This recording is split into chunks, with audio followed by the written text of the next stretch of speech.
ഇന്നത്തെ ബോട്ടണി ക്ലാസ്സിലേക്ക് എല്ലാ കുട്ടികൾക്കും സ്വാഗതം.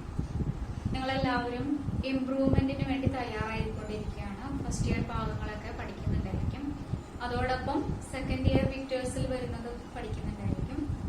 സെക്കൻഡ് ഇയർ വിക്ടേഴ്സിൽ ഇന്ന് ലാസ്റ്റ് ക്ലാസ് വന്നത് ബോട്ടണിയുടെ ക്ലാസ് ആയിരുന്നു. ഇന്നത്തെ ക്ലാസ് കാണാത്തവർ കാണുക. അതേപോലെ ടീച്ചറുടെ ക്ലാസ്സും യൂട്യൂബിലുള്ളത് കാണണം. അപ്പൊ എന്തായാലും ഇന്നത്തെ ക്ലാസ്സിൽ 3 കാര്യങ്ങളെ കുറിച്ചാണ് പറയാനുള്ളത്. ലാസ്റ്റ് ക്ലാസ് ആണ് കേട്ടോ, ഈ ചാപ്റ്ററിന്റെ അവസാനത്തെ ക്ലാസ് ആണ്. Strategies four enhancement in food production, ഭക്ഷണ ഉൽപാദനത്തിൽ ഇൻക്രീസ് ഉണ്ടാക്കാനുള്ള മാർഗങ്ങൾ എന്തൊക്കെ എന്നുള്ളതാണ് ഈ ചാപ്റ്റർ അല്ലെ.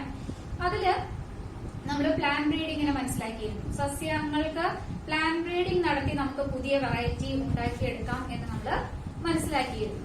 അപ്പോ പ്ലാൻ ബ്രീഡിംഗ് വഴി നല്ല റെസിസ്റ്റൻസ് ഉള്ള, രോഗപ്രതിരോധ ശേഷിയുള്ള, അതുപോലെ കീടങ്ങളെ പ്രതിരോധിക്കുന്ന ചെടികളെ ഉണ്ടാക്കിയെടുക്കാമെന്ന് കഴിഞ്ഞ ക്ലാസ്സുകളിൽ നമ്മൾ മനസ്സിലാക്കിയതാണ് അല്ലെ. പലതരം പുതിയ വെറൈറ്റികളെയും മനസ്സിലാക്കി. ഇന്ന് നമ്മൾ മനസ്സിലാക്കാൻ പോകുന്നത് പ്ലാൻ ബ്രീഡിങ്ങിന്റെ മറ്റൊരു ഉപയോഗമാണ് ഫുഡ് ക്വാളിറ്റി ഇംപ്രൂവ് ചെയ്യാൻ വേണ്ടിയിട്ടുള്ള plan breeding. Food quality improve ചെയ്യുക എന്ന് പറഞ്ഞു കഴിഞ്ഞാൽ മനുഷ്യരുടെ ആരോഗ്യം നന്നാക്കുക എന്നുള്ള ലക്ഷ്യമാണ് അവിടെയുള്ളത് അല്ലെ. അത്തരത്തിലുള്ള പ്ലാൻ ബ്രീഡിങ്ങിന് പ്രത്യേകമായിട്ടുള്ള ഒരു പേര് കൊടുത്തിട്ടുണ്ട്. അതിനെ വിളിക്കുന്ന പേരാണ് ബയോ ഫോർട്ടിഫിക്കേഷൻ. ഡെഫിനിഷൻ ചോദിക്കാറുണ്ട്. Plant breeding to increase nutrient contents or protein contents or vitamin content in order to improve public health. പബ്ലിക്കിന്റെ ഹെൽത്ത് ഇംപ്രൂവ് ചെയ്യാൻ വേണ്ടി, ന്യൂട്രീഷണൽ ക്വാളിറ്റി കൂട്ടാൻ വേണ്ടിയിട്ടുള്ള പ്ലാൻ ബ്രീഡിങ്ങിനെ വിളിക്കുന്ന പേരാണ് ബയോ ഫോർട്ടിഫിക്കേഷൻ. നമുക്ക് ഇതിലേക്ക് ഡെഫിനിഷൻ കൂടെ നോക്കാം.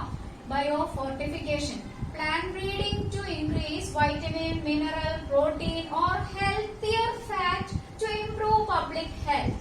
Objectives of biofortification ചോദിക്കാറുണ്ട് പരീക്ഷയ്ക്ക്. increase protein content and quality, oil content and quality, vitamin content, micronutrient content, mineral content. ഇത്തരത്തിൽ ഇംപ്രൂവ്മെന്റ് നടത്തിയിട്ടുള്ള 1-2 ചെടികളുടെ പേരുകൾ പറഞ്ഞിരിക്കുന്നു ഇവിടെ. വേൾഡ് വൈഡ് ആയിട്ടാണ്. ചോളത്തിൽ ഇത്തരത്തിൽ എക്സ്പെരിമെന്റുകൾ ആദ്യം തുടങ്ങി. അങ്ങനെ ചോളത്തിൽ ഉണ്ടാക്കിയെടുത്ത ഹൈബ്രിഡ്സിൽ കൂടുതലായിട്ടും അമിനോ ആസിഡുകളാണ് ഉണ്ടായിരുന്നത്. ആ അമിനോ ആസിഡുകളുടെ പേരാണ് ലൈസിൻ, ട്രിപ്റ്റോഫാൻ. അമിനോ ആസിഡുകളുടെ എല്ലാ പേരുകളും നിങ്ങൾ സുവോളജിയിൽ പഠിച്ചവരാണ്. അതിൽ ലൈസിൻ എന്ന അമിനോ ആസിഡും ട്രിപ്റ്റോഫാൻ എന്ന അമിനോ ആസിഡും ധാരാളമായിട്ട് അടങ്ങിയ മെയ്സ് ഹൈബ്രിഡുകളെ ഉണ്ടാക്കിയെടുക്കാൻ പ്ലാൻ ബ്രീഡിങ്ങിന് സാധിച്ചിട്ടുണ്ട്, അല്ലെങ്കിൽ ബയോ ഫോർട്ടിഫിക്കേഷന് സാധിച്ചിട്ടുണ്ട്. അതേപോലെ പ്രോട്ടീൻ കണ്ടന്റ് ഇൻക്രീസ് ചെയ്തിട്ടുള്ള വീറ്റ്, ഗോതമ്പ് വെറൈറ്റിയും ഇതേപോലെ തന്നെ bio fortification plant breeding programme നടത്തി ഉണ്ടാക്കിയെടുത്തിട്ടുണ്ട്. അത്തരം പ്ലാൻ ബ്രീഡിങ്ങിന് ഉപയോഗിച്ച ഡോണർ, പ്രോട്ടീൻ അധികമുള്ള ഒരു ഡോണറിനെ വേണം നമ്മൾ എടുക്കാനായിട്ട് അല്ലെ.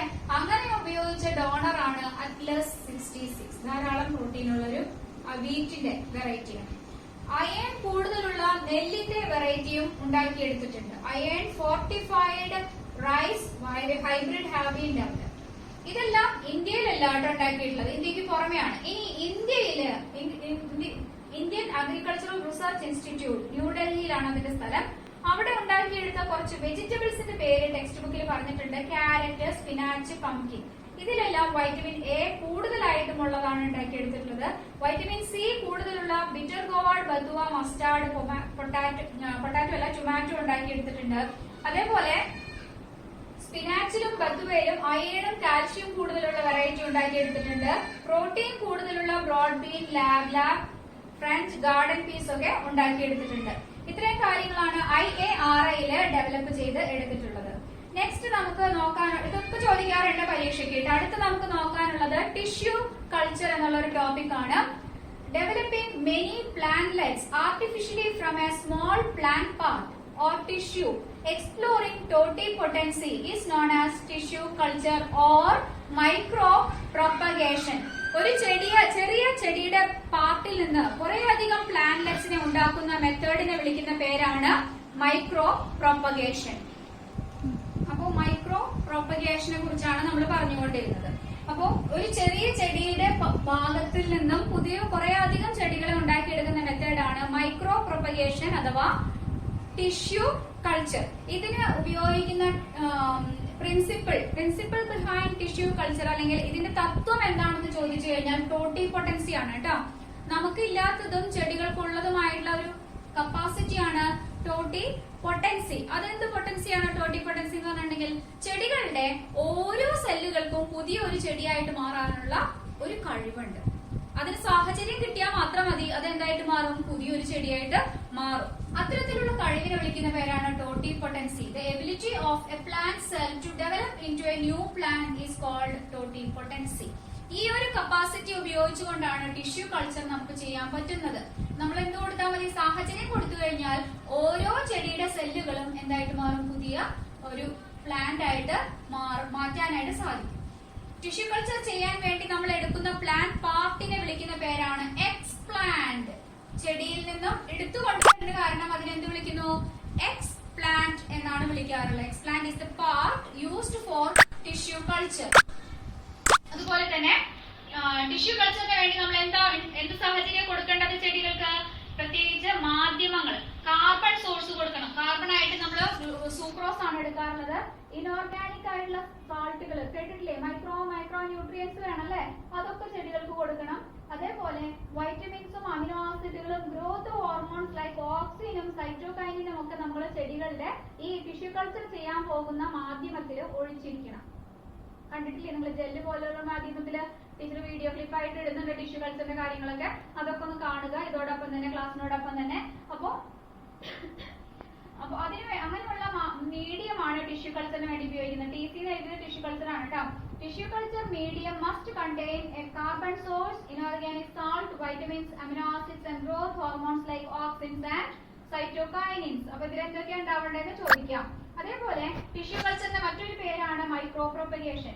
ടിഷ്യൂ കൾച്ചർ വഴി ഉണ്ടാവുന്ന സന്താനങ്ങൾ അവരുടെ മാതാവിന്റെ അല്ലെങ്കിൽ ഏത് ചെടിയിൽ നിന്നാണോ എടുക്കുക ആ ചെടിയുടെ അതേ കോപ്പികൾ തന്നെയായിരിക്കും. എക്സാക്ട് കോപ്പികളായിരിക്കും അല്ലെ?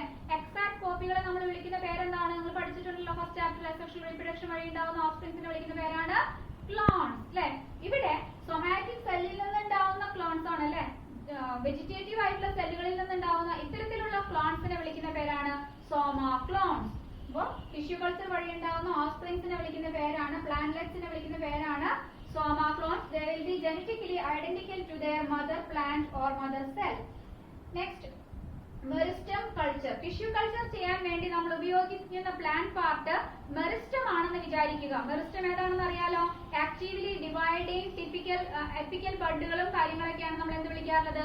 മെറിസ്റ്റംസ് എന്ന് വിളിക്കുന്നത്. ഈ ഭാഗത്ത് വളരെ എൻസൈമുകളൊക്കെ വളരെ കൂടുതലായിരിക്കും. അതുപോലെ തന്നെ ആ സെല്ലുകൾ വളരെ പെട്ടെന്ന് വിഭജിക്കുന്ന സെല്ലുകളായിരിക്കും അല്ലെ? അപ്പൊ ഇത്തരത്തിലുള്ള സെല്ലുകളിൽ സാധാരണ വൈറസിന് അറ്റാക്ക് ചെയ്യാൻ പറ്റില്ല. ഇപ്പൊ ഒരു ചെടിയില്, മുളകിന്റെ ചെടിയില് മുഴുവൻ ഭാഗത്തും വൈറസ് വന്നു കഴിഞ്ഞാലും, ചിലി മൊസൈക്ക് വൈറസ് വന്നു എന്ന് വിചാരിക്കാം, എന്നിരുന്നാലും ആ മുളകിന്റെ എപ്പിക്കൽ ബഡ് മുകള ഏറ്റവും ടിപ്പിലുള്ള മുകുളം നമ്മൾ നോക്കിക്കഴിഞ്ഞാൽ, മെറിസ്റ്റം നോക്കിക്കഴിഞ്ഞാൽ അതിൽ വൈറസ് ഉണ്ടായിരിക്കില്ല. കാരണം എന്താണ്? അവിടെ വളരെ ആക്റ്റീവ് ആയിട്ടുള്ള സെല്ലുകളായിരിക്കും ഉണ്ടായിരിക്കുന്നത്. എൻസൈംസ് ഒക്കെ ധാരാളം ഉണ്ടായിരിക്കും. അതുകൊണ്ട് തന്നെ വൈറസിന് അവിടെ നിലനിൽക്കാനായിട്ട് സാധിക്കുന്നില്ല. അപ്പൊ ഇത്തരത്തിലുള്ള മെറിസ്റ്റംസ് എടുത്ത് നമ്മൾ ടിഷ്യൂ കൾച്ചർ ചെയ്യുകയാണെങ്കിൽ, when meristems are used as explant, നമ്മൾ ടിഷ്യൂ കൾച്ചറിൽ ഉപയോഗിക്കുന്നത് മെറിസ്റ്റം ആണെങ്കിൽ, മെറിസ്റ്റം ആണ് എക്സ്പ്ലാന്റ് ആയിട്ട് ഉപയോഗിക്കുന്നതെങ്കിൽ അത്തരത്തിലുള്ള ടിഷ്യൂ കൾച്ചറിനെ വിളിക്കുന്ന പേരാണ് മെറിസ്റ്റം കൾച്ചർ. അതിന്റെ ഉപയോഗം എന്താണ്? Tissue culture using meristem as explant is called meristem culture. Meristems are metabolically active and less attacked by viruses. So we could produce virus-free plants from virus-infected plants. Virus ബാധിച്ച ഒരു ചെടിയിൽ നിന്ന് തന്നെ virus ഇല്ലാത്ത ചെടികളെ ഉണ്ടാക്കിയെടുക്കാൻ നമ്മൾ എന്ത് ചെയ്താൽ മതി? മെറിസ്റ്റം കൾച്ചർ ചെയ്താൽ മതി. ചോദിക്കാറുണ്ട് പരീക്ഷയ്ക്ക് കേട്ടോ. അടുത്തത് സൊമാറ്റിക് ഹൈബ്രിഡൈസേഷൻ. ലാസ്റ്റത്തെ ടോപ്പിക് ആണ് സൊമാറ്റിക് ഹൈബ്രിഡൈസേഷൻ. ഇതൊന്നും അല്ലാതെ മറ്റൊരു മെത്തേഡ് ആണ് സൊമാറ്റിക് ഹൈബ്രിഡൈസേഷൻ എന്ന് പറയുന്നത്. രണ്ട് വെജിറ്റേറ്റീവ് സെല്ലുകളെ, സസ്യങ്ങളുടെ രണ്ട് ഗുണങ്ങളുള്ള രണ്ട് വ്യത്യസ്ത ചെടികളുടെ രണ്ട് കോശങ്ങൾ മാത്രം എടുക്കുക. എന്താ എടുക്കേണ്ടത്? രണ്ട് കോശങ്ങൾ മാത്രം. 2 വെജിറ്റേറ്റീവ് സെൽസ് മാത്രം എടുക്കുക. ഒന്നിൽ നല്ല കായ ഉണ്ടാവുന്നതായിരിക്കാം, ഒന്നിൽ നല്ല കളർ ഉള്ളതായിരിക്കാം. ഇങ്ങനെ രണ്ട് ക്വാളിറ്റികളുള്ള രണ്ട് പാരന്റ്സിൽ നിന്ന് രണ്ട് സെല്ലുകൾ, രണ്ട് സെല്ലുകൾ മാത്രം എടുക്കുന്നു. രണ്ട് വ്യത്യസ്ത പ്ലാന്റ്സിൽ നിന്ന് രണ്ട് സെല്ലുകൾ എടുക്കുന്നു. ആ സെല്ലുകളുടെ സെൽ വോൾ റിമൂവ് ചെയ്യുന്നു, പ്രോട്ടോപ്ലാസം എടുക്കുന്നു. ആ പ്രോട്ടോപ്ലാസത്തിനെ ഫ്യൂസ് ചെയ്ത് പുതിയൊരു ഹൈബ്രിഡ് കോശം, ഹൈബ്രിഡ് സെൽ ഉണ്ടാക്കുന്നു. അങ്ങനെ ഉണ്ടാക്കിയ ഹൈബ്രിഡ് സെല്ലിൽ നിന്നും ടിഷ്യൂ കൾച്ചർ വഴി നമ്മൾ പുതിയ ചെടികൾ ഉണ്ടാക്കിയെടുക്കുകയാണ് ചെയ്യുന്നത്. അതിനെയാണ് സൊമാറ്റിക് ഹൈബ്രിഡൈസേഷൻ എന്ന് വിളിക്കുന്നത്. അതിന് ഡയഗ്രമാറ്റിക് ആയിട്ട് ഞാൻ ഇവിടെ കാണിച്ചിട്ടുണ്ട്. ഇവിടേക്ക് നോക്കുക. സെൽ വാൾ ഉള്ള 2 സെല്ലുകൾ. Choose parent cells from different plants with desired qualities നമ്മൾ സെലക്ട് ചെയ്തു. സൊമാറ്റിക് സെല്ലുകളാണ്. ഈ 2 സെല്ലുകളുടെ സെൽ വാൾ റിമൂവ് ചെയ്തു. റിമൂവൽ ഓഫ് സെൽ വാൾ അല്ലെങ്കിൽ isolation of protoplasm. 2 cell wall കളഞ്ഞു കഴിഞ്ഞാൽ ബാക്കിയുള്ള ഭാഗത്തിന് നമ്മൾ വിളിക്കുന്ന പേരാണ് പ്രോട്ടോപ്ലാസം. 2 പ്രോട്ടോപ്ലാസം മാത്രം നമ്മൾ എടുത്തു. പിന്നീട് ഈ 2 പ്രോട്ടോപ്ലാസങ്ങളെയും ഒന്നിച്ചു ചേർക്കുന്നു. കണ്ടോ, ആദ്യം പ്ലാസ്മോഗമി ഉണ്ടാവും, പിന്നീട് കാരിയോഗമി ഉണ്ടാവും അല്ലെ. ആദ്യം പ്രോട്ടോപ്ലാസം ഫ്യൂസ് ചെയ്യും, അത് കഴിഞ്ഞാൽ ന്യൂക്ലിയസ് ഫ്യൂസ് ചെയ്യും.